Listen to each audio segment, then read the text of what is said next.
Awesome. Well, we have back to the podcast, everybody. Hitting a few out this end of this year, and we have an awesome guest here, Helaman Garcia, a mental health provider. So different from our real estate agent and like hardcore market inventory, all these different conversations. I'm excited about the journey we're going to go on today with Helaman. So thanks for joining us today, Helaman. Yeah, absolutely. I'm glad to be here. And we were talking a little bit about your background and that you grew up, you're saying in Kanab, Utah, is that right? Correct. Yeah. And let's kind of kick right into it because we were going to talk about, how everyone's going mental because of the housing market. So, and other things, but, there's so much into it that we're excited to talk about some crossover here, but just to get a little introduction to you, how did you get into your field? Yeah. So I grew up in Kanab, Utah. There was a wilderness therapy program there called Wingate.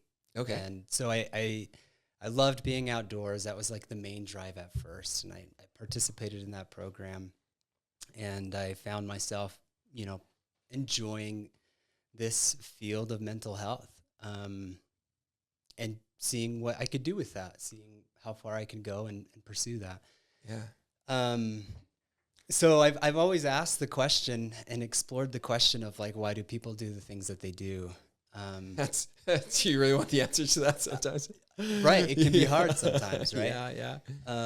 But I think it's really interesting, and I started asking that question at Wingate with these kids and why they ended up there.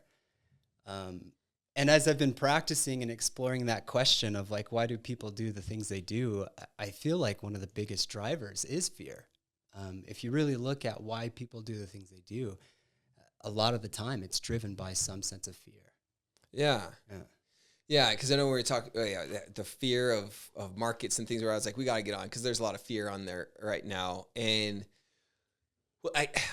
so now currently in your practice, so you're launching your own independent practice. So awesome. Kudos. That there's got to be some fear. There's some fear there for sure. Involved with that. And so when we see change and when we try to grasp for something, like what do we fear? Yeah. So it's really complicated, but I would say there are three general things that people they tend to be afraid of. So change, absolutely being one of them, which is interesting because like I'm no expert on like the economy, but I'm sure it's changing all the time, right? Like that's a certain thing. It's going to be changing all the time. Yeah. It's never going to be like 100% certain. Exactly. So change is something that people tend to be afraid of, which ties into the other one, which is anything that's unfamiliar, anything new. So this is scary to me, right? Because this is a new thing. Yeah. So anything unfamiliar tends to be scary. And then discomfort. People tend to, the natural reaction to those things, they tend to avoid or ignore. So I have so many questions. Yeah. As we build on these different things. So we talk about this to where is the actual aversion to the perception or to the reality of discomfort? Yeah, discomfort's complicated because everybody has their own perspective on that. Yeah. And people experience certain discomforts, differently. Yeah. Like something that may be really challenging or uncomfortable for me may be really easy for you. Yeah. So it's very individual. And that, oh man, so many questions popping up as I'm also thinking about like how my kids react to things too, of like, like, and we all were there, I think, pretty much of like their fear of the discomfort of doing their chores on Saturday, like drives them to just like do, to just have avoidance practices and tactics that are like more difficult than the discomfort of cleaning itself. Yes. Right. Yes. And so it's just hilarious to me that they postpone these things and go through other hoops and things just to avoid this other perception of discomfort. Right. We're like, dude, that would have taken you 15 minutes. Yes. So there's a psychologist that I've really have drawn a lot of my ideas from. Yeah. Carl Jung is his name. And he has a phrase, what you resist persists. Okay. So yes, exactly. If the more you resist it, it almost takes more energy. Yeah. And you're making it harder on yourself. Yeah. And then when you talk about new. And I think it's very, and this is where I've seen this is just very, very interesting. And it's almost like, I don't know how to put this in a better analogy too, is like, we were, I wouldn't call it cliff jumping, but we were at a lake, down in the valley a couple weeks back, and we had friends that were like, oh, we have this little rock that we jump off of. It's like 10 feet off the ground kind of thing, jumping off in the lake. And they, their youngest, like their 5-year-old was like totally down with it because he'd done it before. Yeah. Right? It wasn't new to him. Yeah. But then my 12-year-old daughter was like stuck on there for like one of those, like, for like 10 minutes, like assessing that and like thinking she's going to die. Yeah. And it was just like, because it was so new to her, she had this high assessment of risk. Right. And so I think that comes in with that newness of risk. And that's, again, it plays into the housing market where folks that have been around the block a couple of times, I think it's also that, is it that psychology of how many variables that we're worried about are going to hurt us kind of thing? I think the great example is like being afraid of the dark. Yeah. Right. Because that's a common fear that little kids experience. I think just about everybody's experienced that at some point. Right. Yep. And it's not like the dark that we're afraid of. It's what we don't know that's in the dark. Yeah. And your mind just like creates the worst case scenario out of like survival. Yeah. So it's similar to anything you step into that's unfamiliar. Yeah. Your mind wants to protect yourself, and so it thinks of like worst case scenarios. But the interesting thing with the unknown is the more you step into it, the more known it becomes and the less scary it is. Yeah. Right. Yeah, exactly. And that's the hard part that I've been doing mortgages for over 15 years. We've helped over 2,300 people buy homes. And so at this point, it's funny to me, like when I was talking with the good real estate agent friend of mine, that she was going through her own transaction and she's like freaking out. It's because it's a little different when you're in the hot seat, right? And it's just funny to me of like, we get desensitized a little bit of like, for me to have that empathy or to connect with someone else's first time home buyer fear, like I can do it pretty good, but it's also like, all right, I have to sometimes catch myself and saying like, here's, 5 things that I just, typically glaze over. You don't have to worry about, but you need to educate you so you understand them. So you fear these less. Right. Right. Yeah. So I like that example because I like explaining things through stories because I think people can resonate that way. And I have this skiing analogy when talking about fear. And I think you'll like this because you're a skier too, right? How long have you been skiing? I board. Oh, you're so don't hate. But similar concept. No, I've been boarding. Oh gosh, I'm old, man. I've been boarding for like 27 years. Have you ever tried skiing? I have not. Yeah. No. So I started snowboarding first, right? Okay. Yeah. When I was a little kid, like a teenager. And then I switched to skiing when I was like 23. Okay. And it's terrifying. Yeah. Like, it's so scary. And the natural reaction with skiing is you want to lean back. Yeah. And when you do that, you fall over. I was all my kids ski. Yeah. So I think I know where you're going with this. Right. So I was a ski instructor at Snowball for a couple of years. And like the main thing I would encourage people to practice was, really focus on pushing your shins against the front of your boots, like really lean forward. Yeah. And it goes against your nature. Like you want to lean back. But when you do that, when you lean into it, you have more control that way. So I use this analogy for a lot of reasons. It's scary to ski for the first time. And I try to remember that and be honest with it. And it's okay. Like it's scary. And I think people need to feel safe to try. I think that's a really important thing. And I don't know how you want to connect that to, people buying a home. But I think that's an important concept of people feeling safe to try to lean in to something scary. I think that's a wonderful connection. So as we start to kind of talk about then in identifying fear and to our listeners, like we're having a free flowing conversation, no bullet points here. So you'll have to connect some dots, but these are some awesome dots.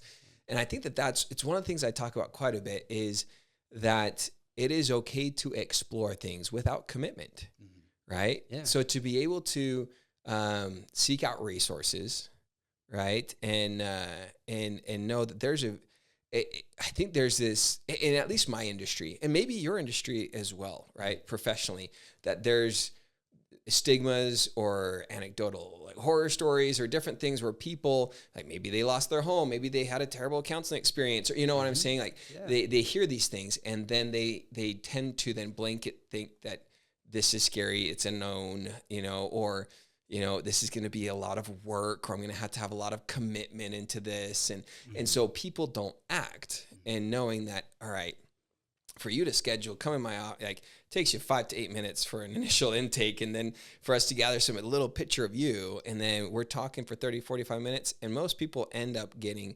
like way more clarity, personalized clarity in that conversation, and without any like, let's go buy a house or something, right? It's just a matter of like, does this work? What are the payments? If I do this, then that happens, and they're worried to ask those things, and it's very much like, I'm sure you get this in your profession as well. It's like the WebMD of things, of like, I think the funniest I saw is a stand-up comedian talking about that. And he's like, yeah, I looked up all my WebMD symptoms.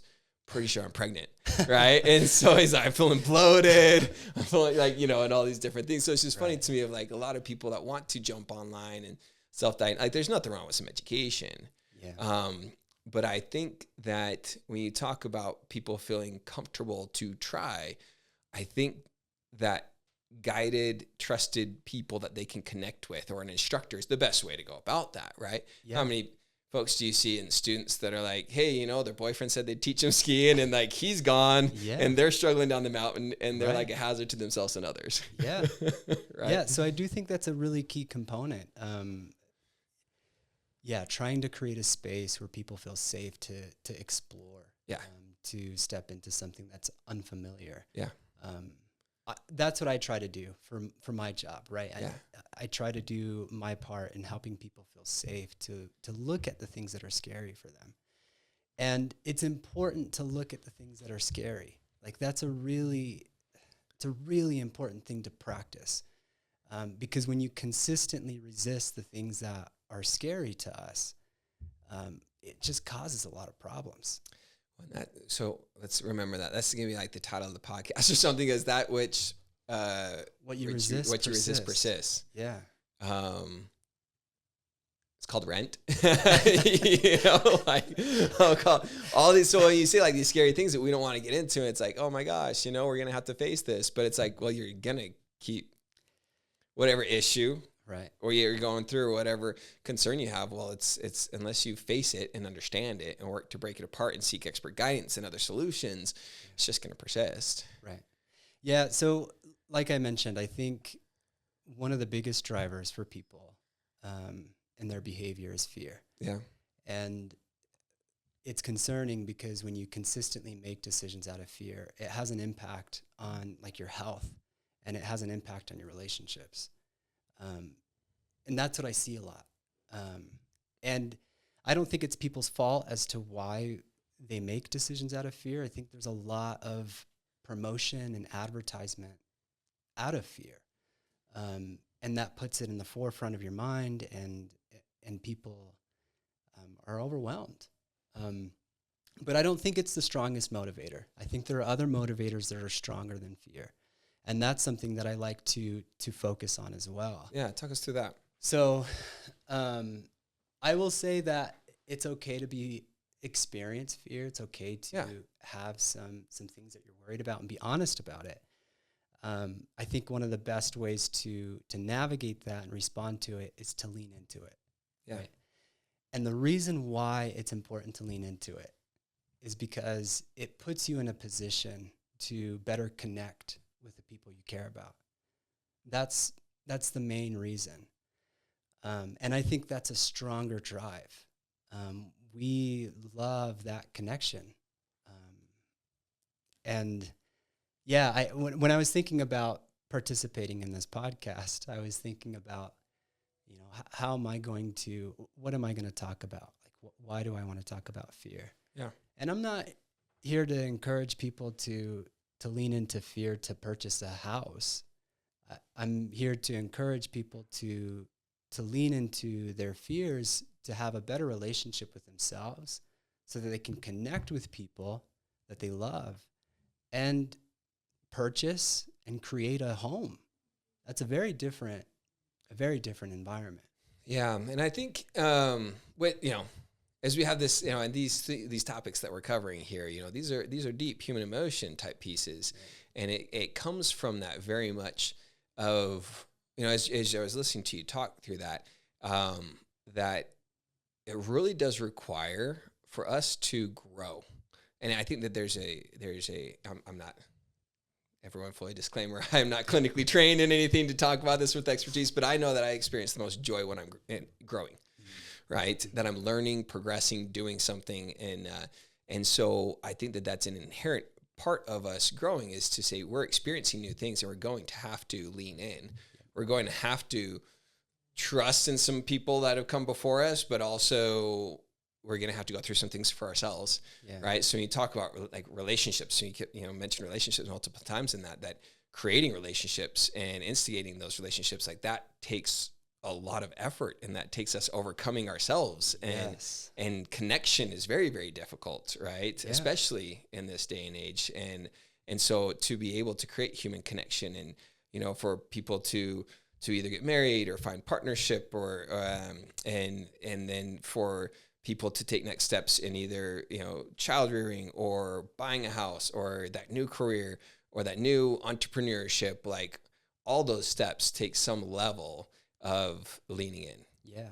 And realizing, and when you said to further connect, what's interesting though too, is I think if you want to connect, now this is, careful everybody with this one, where I'm not saying like buy a house or you'll be left out, but kind of in some ways of like, hey, if you're growing and progressing and being part of community, like there's just so many statistics that show that, tie that to, to owning your own space, right? And progressing in that way. And I know that there's a lot of challenges. We won't get into all the economics of it, but it's, I think just kind of coming down to like, there's a lot going on right now in markets and things, and I totally get it, but it doesn't mean that people should let fear paralyze them. It just means, we got to work through it. I don't know. It's so hard because I totally validate the concerns that people have. For sure. I mean, I was a first time home buyer, right? Like that was a very new experience for me. And it is scary. But yeah, as you mentioned, it's okay to acknowledge that and be real with that. And then what are you going to do about it?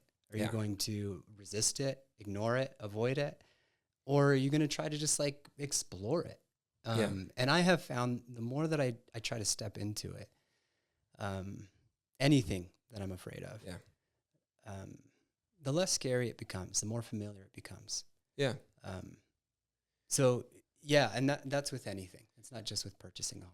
So what are additional tools that you think people can utilize, whether it's, and as we talk about whether it's home buying or change, it's heading into the new year. Everyone's thinking about change and resolutions, which I think I always think resolution is a funny word because it's like, what are you going to do for 30 days that you're going to quit later? I know. It's unfortunate. But what as people want to then change and change for the better, because that's the hard part, is those are earnest, like true, deep emotions. Yeah. But we all know that we get busy, our intentions wane, there's noise. I am blown away, Helaman, how many times, not that this is some type of like motivational podcast, but how much we do live for other people and not ourselves, right? And if you really, the way a good business coach of mine put it, is we were talking about work-life balance, is like, for like you and me talking live right now, like what number of things would I interrupt this conversation to go do? And it's very little. Right? Because this is, you and I are connected. It's like, it's work related. We're here in my office. It's during the business day. Like my phone could be priorities. Yeah. My phone could be ringing, and like short of like my wife tiling me like 3 times, I probably, this is my priority right now. Yeah. But then he's like, what about when you're talking with your kid at dinner time? I'm like, oh shoot, like, the email comes in or the text comes in or the whatever. And you're like, oh man, where do we prioritize in life? And what should we prioritize in life? Yeah. We're bad at that as human beings, I think, right? Yeah. I think we can be, but I think it's just about a practice. Okay. So yeah, the question being, so getting back to the tools then, the tools to actually enact change. Yeah. So I do think it's extremely important to allow yourself to feel fear, and normalize that, and to lean into it, expose yourself to it in doses. And that can be challenging. The way that I've learned how to tolerate that is practicing some of these basics of breathing. That helps me tolerate discomfort a lot longer. Movement, like exercise, that helps me significantly.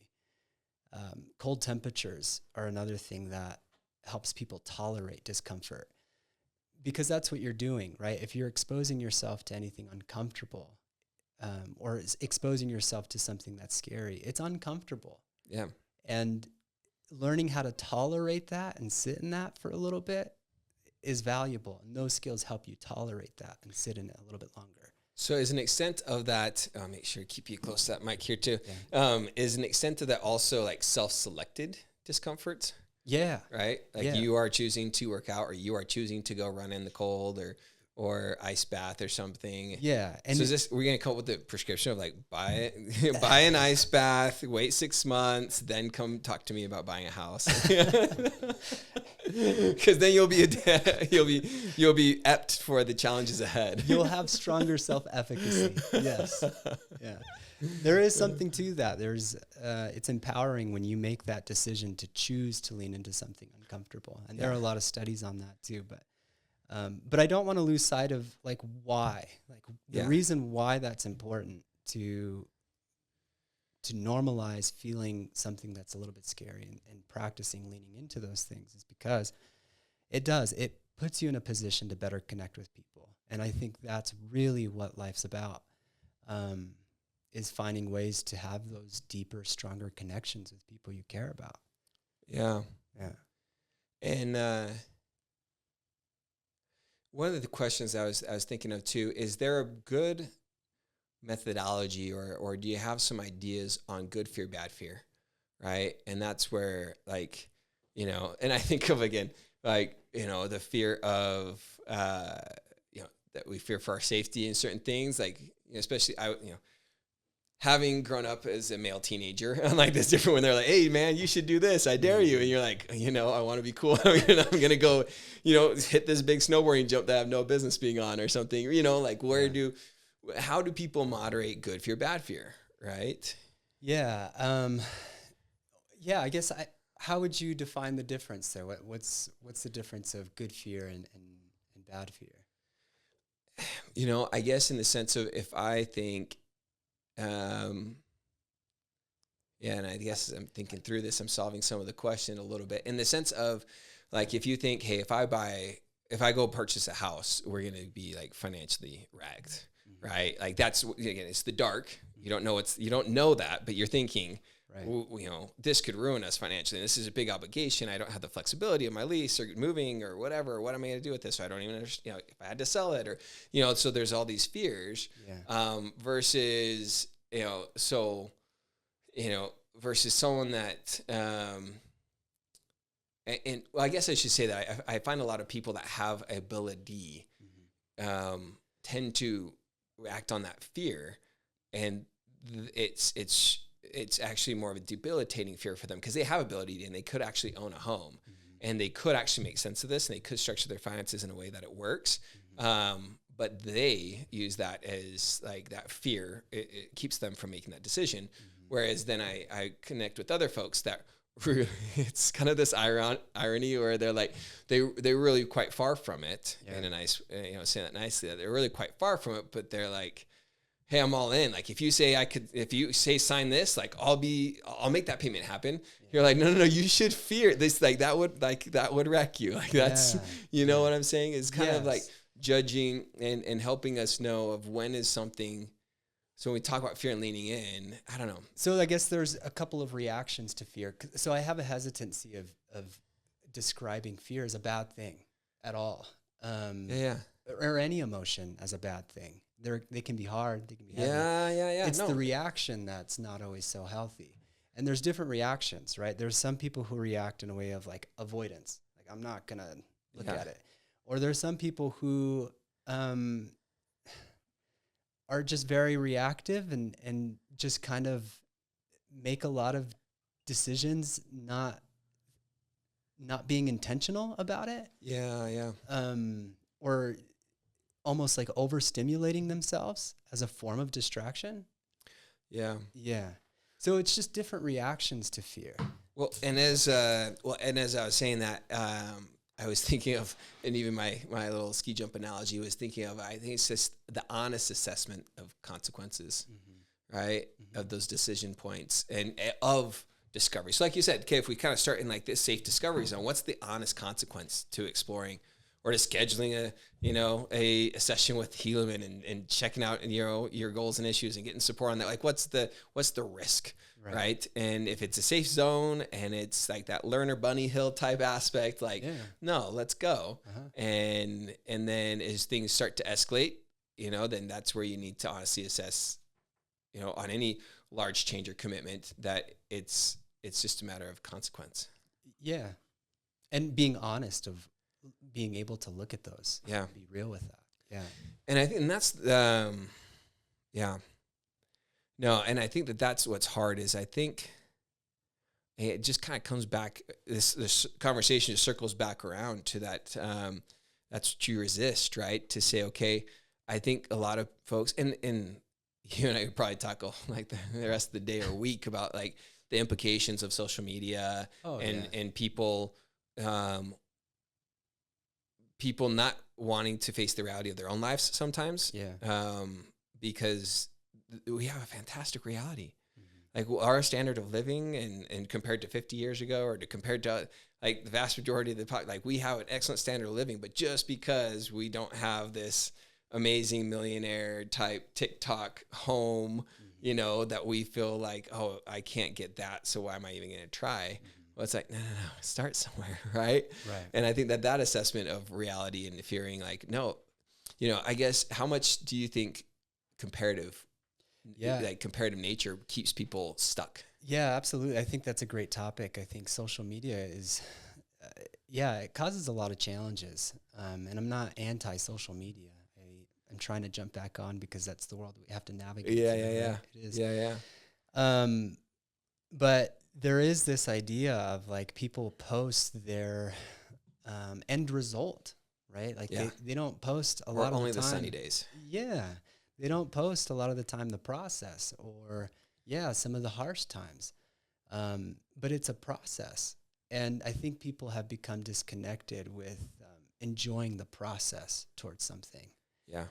And that's a valuable thing, to appreciate the process towards something. Because really, if I reflect on my life, the things that I am most like proud of and grateful for are the things that have taken time and effort and energy.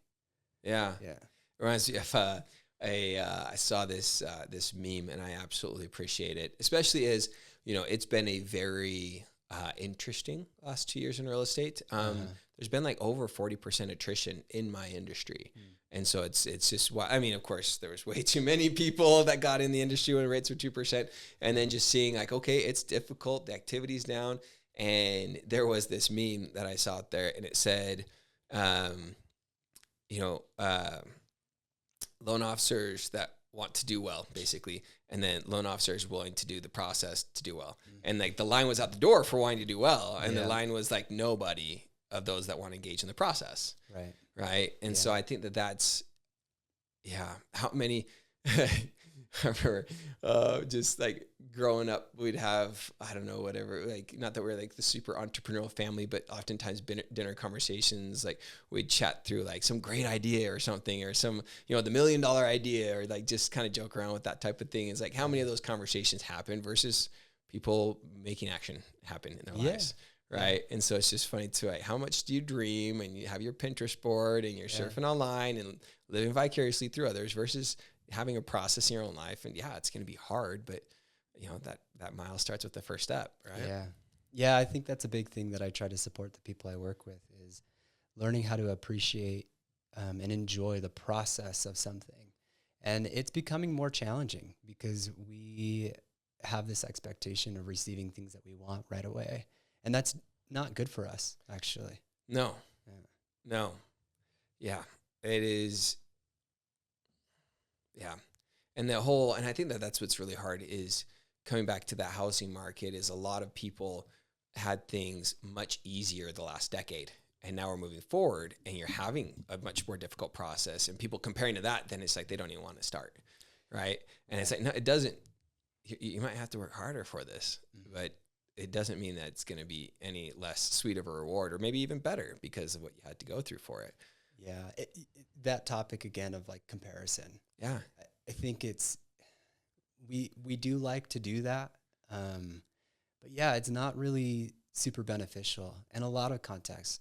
And I think for the housing market in particular, I mean, if I compare myself of somebody who purchased a house like 5 years ago, it can be easy to kind of play things in your mind of like, oh, this is more challenging for me or whatever. Yeah. Right. But yeah, I don't know how beneficial that is. No, Right. It's not typically, right? Yeah. On both ends. Right. Right. If you're saying, oh, well, look how much better we did, or look how much harder it is for me, it's not helpful. Yeah. Right. It's a UVU battle. Yeah. I don't know. Well, and